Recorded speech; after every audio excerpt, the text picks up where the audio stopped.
Chris Ockley here at 2012 U.S. Cross Country Championships with Sunny Gilbert, the former Marquette standout and state champion, and on a couple of great, I know 4x8 relay teams, if I remember correctly, and went on to a great career at Mizzou and national champion in the DMR. Tell me a little bit about what that was like.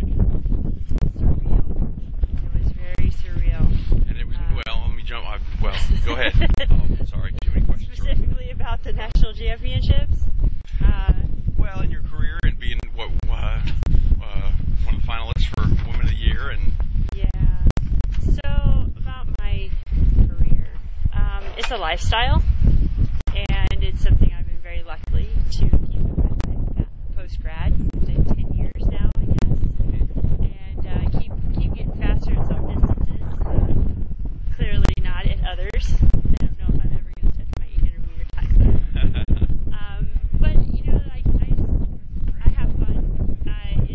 I keep it as a little more than a hobby, a little bit less than an obsession. Right around passion status.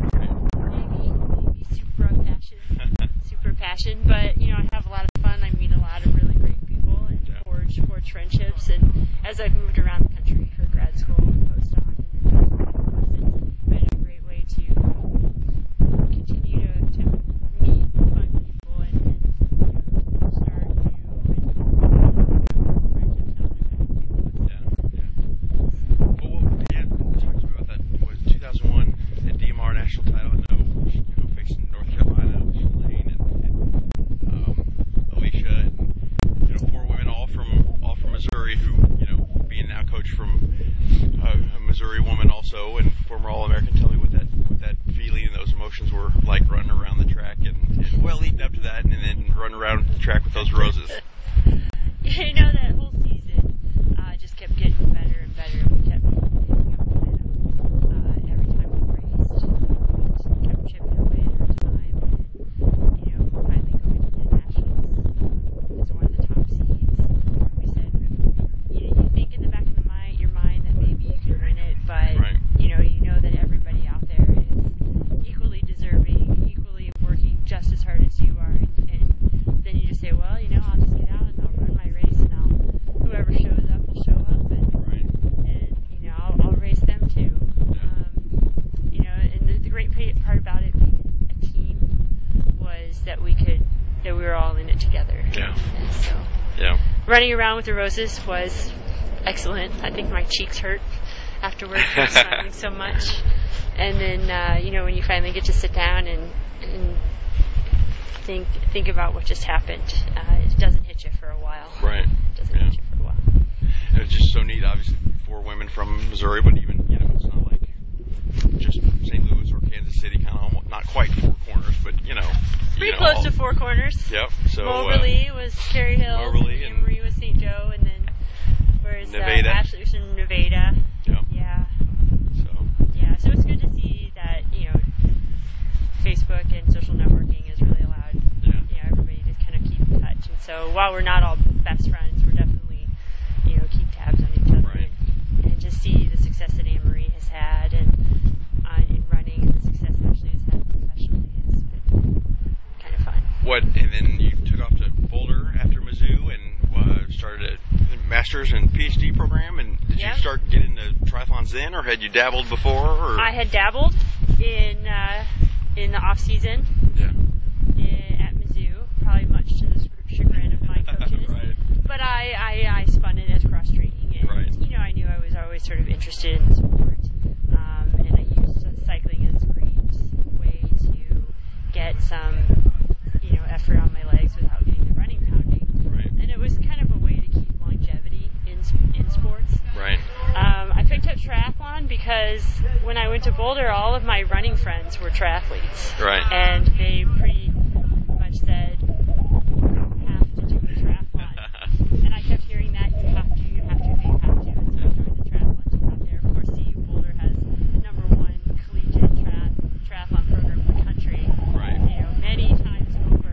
Well, and so I was walking into a tradition. And the environment out there for just athletics and endurance and fitness. Let's just say I was aware of the triathlon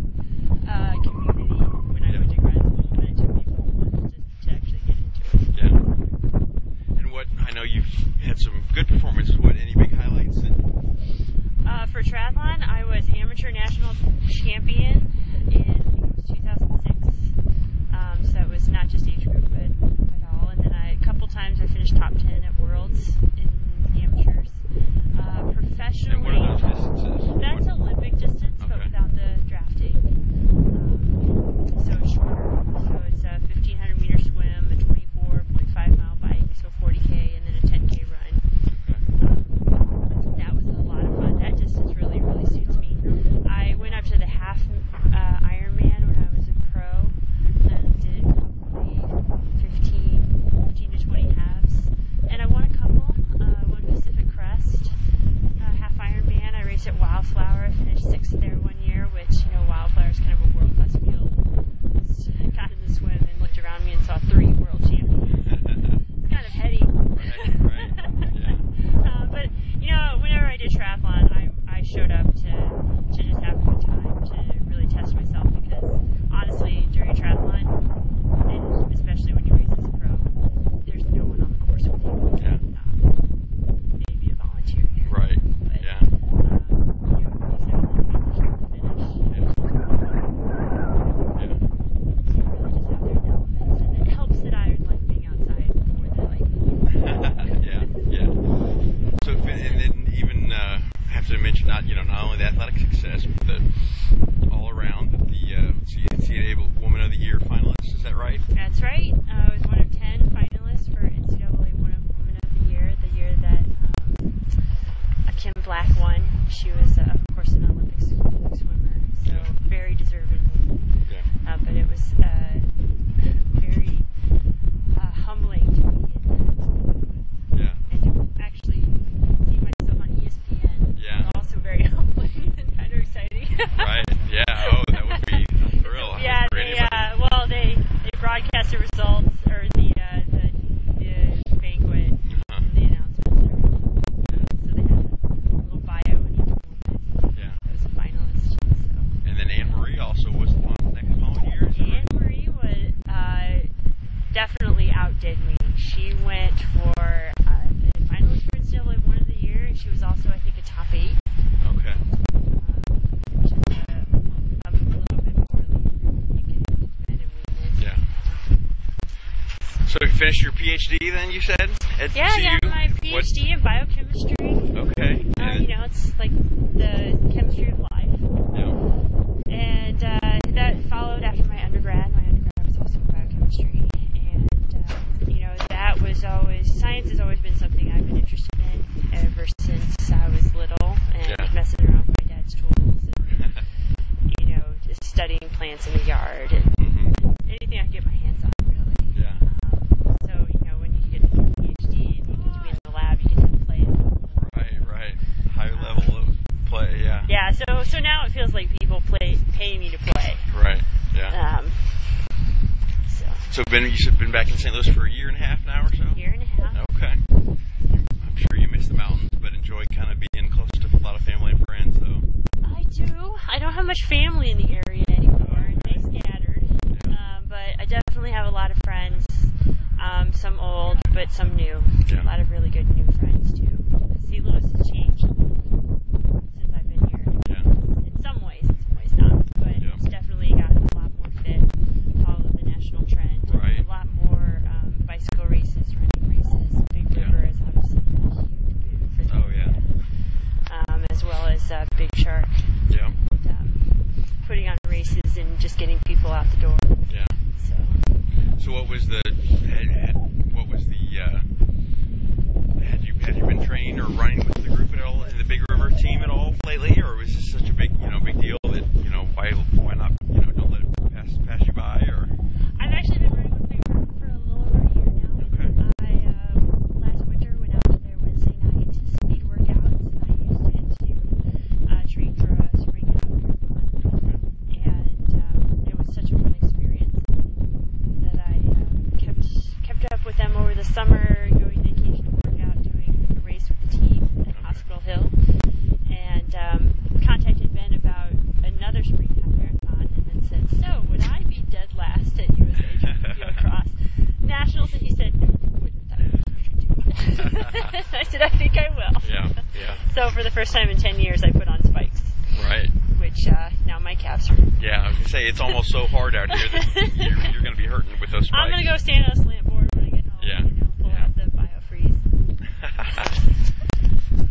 Well, what, any suggestions? I mean, obviously this is a phenomenal event, and we look forward to even more participation next year, but any advice for people to get out here next year, especially being world championships next year, and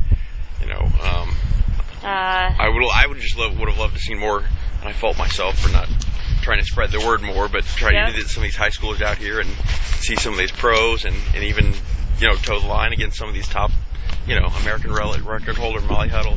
Just amazing experience. Events like this are just so much fun. Yeah. And you don't get this opportunity that often. Right. And so I would tell people to put it on a calendar, set yourself an alert for 8 weeks out, and find some training partners for some speed work during the cold months of December and January. Yeah. Cool. So.